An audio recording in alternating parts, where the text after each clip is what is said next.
Hello friends, સ્વાગત છે તમારા બધાનું મારી યુટ્યુબ ચેનલમાં। આજના આ વિડીયોમાં આપણે પ્રાચીન નગર આયોજન બધા જે છે તેની અંદર ગુજરાતની અંદર કચ્છમાં આવેલા ધોળાવીરા વિશે માહિતી મેળવવાના છીએ। તો ધોળાવીરા છે તેની શોધ કોણે કરી, કઈ રીતનું નગર આયોજન છે અને ત્યાંથી સૌપ્રથમ શું જોવા મળ્યું હતું એ બધી જ માહિતી છે આ વિડીયો લેક્ચરમાં મળી જશે। તો વિડીયો સારો લાગે તો લાइक करजो ने तमारा मित्र सुधी जरूरथी शेर करजो। तो आजनो आ विडियो आपणे शरू करीए छीए जेमां आपणे माहिती मेळवशी धोळावीरा विषे। धोळावीरा अहींया छे ए धोळावीरानी इमेज लीधेली छे जेथी करीने तमने ख्याल आवे के कई रीतनुं धोळावीरानुं नगर आयोजन छे ए जोवा मळे छे। तो कंईक आ रीते तेमां ईंटो अने पत्थરના बनेला मकानो छे ए पहेला हता जे अत्यारे छे ए भग्न अवस्थामां छे। धोळावीरा विषे सामान्य माहिती जोईए तो तेनो जिल्लो छे कच्छ। धोळावीरा ए कच्छ जिल्लाना भचाऊ तालुकानी अंदर अने लूणी नदीना किनारे आवेलुं छे अने बेट आवशे खदीर बेट। स्थानिक लोको धोळावीरा छे तेने कोटड़ा टींबा तरीके पण ओळखे छे। तो आ प्रश्न खास पूछाई शके के तेनुं स्थानिक नाम धोळावीरानुं कयुं छे? कोटड़ा टींबा। आ रीते तेनी अंदर छे गटर व्यवस्था अने तेना जे छे नगरो आ रीतना कंईक पत्थर अने ईंटोना बनेला जोवा मळे छे। धोळावीरा ए प्राचीन महानगर संस्कृतिनुं लुप्तप्राय नगर छे जे कच्छना भचाऊ तालुकाना खदीरबेट विस्तारमां आवेलुं छे। आ संस्कृति 5000 वर्ष जूनी छे अने ए वखते लगभग 50,000 लोको आ महानगरमां रहेता हता तेवुं अनुमान छे। भारतनुं राखी गढ़ी पछी बीजा क्रमनुं सौथी मोटुं नगर छे। परीक्षामां एम पूछाय के भारतनुं सौथी मोटुं नगर कयुं छे तो तेमां आवशे राखी गढ़ी। परंतु राखी गढ़ी पछी भारतनुं जो बीजुं कोई नगर होय तो ए छे धोळावीरा के जे गुजरातना कच्छनी अंदर आवेलुं छे। स्थानिक लोको धोळावीराने कोटड़ा के कोटड़ो तरीके ओळखे छे। स्थानिक लोको छे एने नाम आपेलुं छे धोळावीराने कोटड़ा टींबा। तो आ पण खास छे ए पूछाई शके छे। 1967-68 ना अरसामां भारतीय पुरातत्वविद जगतपति जोशीए आ स्थळनी मुलाकात लई प्रथम वखत तेनी माहिती जाहेर करी हती अने 27 जुलाई 2021 ना रोज धोळावीराने युनेस्को विश्व धरोहर स्थळ जाहेर करवामां आव्युं हतुं। तो ए पण प्रश्न पूछाई शके के आ स्थळनी सौप्रथम मुलाकात लई एनी माहिती कोणे आपी छे? जगतपति जोशीए। अने विश्व धरोहर स्थळ तरीके पण धोळावीराने जाहेर करवामां आव्युं छे। आ रीतनी जे छे कई व्यवस्था छे ए धोळावीरानी एक इमेज लीधेली छे जेनी अंदर जोवा मळे छे। एक प्रवेश द्वारनुं पाटियुं एटले के साइन बोर्ड मळेल छे धोळावीरामांथी जेमां 10 चिત્રો अंकित छे। अक्षर केटला छे? टोटल 10 अक्षर छे पण अक्षर एटले अहींया छे ए चित्रथी बनावेलुं जे छे ए साइन बोर्ड छे। एना 10 अक्षरो अकबंध छे। અહીં જે હાડકા અને અન્ય ચીજ વસ્તુઓ મળી છે એ પ્રમાણે આ નગરના લોકો બહુ સુખી અને સમૃદ્ધ હતા। શાકાહારી અને માંસાહારી બંને પ્રકારના લોકો હતા।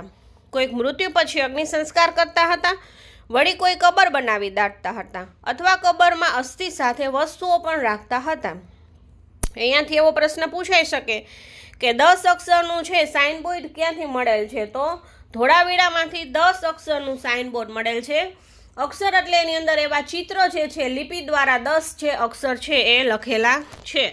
अने अहींना लोको जे छे ए कबर पण बनावता हता अने अग्नि संस्कार पण करता हता। अने कबरनी अंदर एवी वस्तु जे छे तेने प्रिय होय जे कोई पण व्यक्ति मृत्यु पामी होय एनी प्रिय वस्तुने पण साथे दफनावता हता। अहींया धोळावीराना चित्रनी अंदर तमे जोई शको छो आ रीतनुं स्नानागार जेवी व्यवस्था छे ए जोवा मळे छे। मोहेंजोदड़ो अने हड़प्पामां काची पाकी ईंटो द्वारा बांधकाम करवामां आवेलुं छे। ज्यारे आ धोळावीरामां लगभग चौरस अने लंबचौरस पत्थरोथी बांधकाम थयुं छे अने पत्थरो थोड़ेक छेटे बाजुमां खाणोमांथी काढेला छे। धोळावीरामां नगरनी चारे बाजु दीवाल आवेली छे। धोळावीरा नगर मुख्य 3 भागमां वहेंचवामां आव्युं छे। धोळावीरानुं नगर आयोजन 3 भागनी अंदर जोवा मळे छे। पहेલું જે છે એ રાજાનો એટલે કે શાસક અધિકારીનો રાજમહેલ, પછી એનાથી નીચે આવશે અન્ય અધિકારીના આવાસ અને એની નીચે આવશે સામાન્ય નગરજનોના આવાસ. તો ધોળાવીરાનું નગર આયોજન 3 ભાગમાં પડે છે. આ ક્વેશ્ચન પણ પૂછાઈ શકે છે. 3 ભાગ છે. એક છે રાજાનો મહેલ, બીજું છે અન્ય અધિકારી અને ત્રીજું છે એ સામાન્ય નગરજનોના આવાસ. આ રીતે કંઈક છે ઈંટોના બનેલા મકાનો આવી રીતના કંઈક જોવા મળતા હતા ધોળાવીરાની અંદર. પહેલું છે એ શાસક અધિકારીનો રાજમહેલ. સૌથી ઉપર છે શાસક અધિકારી આવે એટલે ઊંચાઈ ઉપર છે એ શાસક અધિકારીનો રાજમહેલ હતો. નગરમાં શાસક અધિકારીનો રાજમહેલ ઊંચાઈવાળી જગ્યા પર છે. તેની ચારે બાજુથી મજબૂત કિલ્લાબંધી કરવામાં આવી હતી. આ કિલ્લાની અંદર 4 દરવાજા હતા. શાસક અધિકારી સૌથી ઉપર ગણાય એટલે એનો રાજમહેલ પણ છે એ ઊંચાઈવાળા વિસ્તાર પર હતો, જેથી કરીને પૂર જેવી સ્થિતિમાં બચી શકાય. પછી બીજા નંબર પર છે અન્ય અધિકારીના આવાસ. અન્ય અધિકારીના આવાસની ફરતે પણ રક્ષણાત્મક દિવાલ હતી. અહીંથી 2 થી 5 ઓરડાવાળા મકાન મળી આવ્યા હતા. એટલે અન્ય અધિકારી છે તેની આજુબાજુ પણ દિવાલ તો હતી જ, પરંતુ શાસક અધિકારીનો રાજમહેલ એકદમ મજબૂત અને ઊંચાઈ ઉપર હતો. એનાથી નીચે છે અન્ય અધિકારીના આવાસ આવે છે. આ રીતે જે છે તમે જોઈ શકો તો થોડા ઊંચાઈ ઉપર છે શાસક અધિકારીનો, એનાથી નીચે છે એની અંદર જે કામ કરતા માણસો હોય એનો, અને સૌથી નીચે જે છે સામાન્ય વર્ગના માણસો છે. એ રીતના અહીંયા 3 વિભાગની અંદર છે એ ધોળાવીરાનું નગર આયોજન તમને જોવા મળે છે. આ રીતે આ ઇમેજમાં પણ જોઈ શકાય છે. અત્યારે બધું છે એ તૂટેલી ભગ્ન અવસ્થામાં છે, એટલે તમને ખાલી પથ્થરના નાની નાની દિવાલ છે એ જોવા મળે છે, જેના પરથી આપણે અનુમાન લગાવી શકીએ છીએ કે આ રીતનું ધોળાવીરા છે એ કંઈક હશે. ત્રીજું, સામાન્ય નગરજનોનો આવાસ. સામાન્ય નગરજનોના આવાસ હાથે ઘડેલી ઈંટોના બનાવેલા હતા. આ નગરમાં મોતી બનાવવાનું મોટું કારખાનું મળી આવ્યું છે. અહીંથી પ્રાપ્ત થયેલા અવશેષોમાં તાંબુ ગાળવાની ભઠ્ઠીઓ મળી આવી હતી. સૌથી નીચે સામાન્ય નગરજનોનો આવાસ આવશે.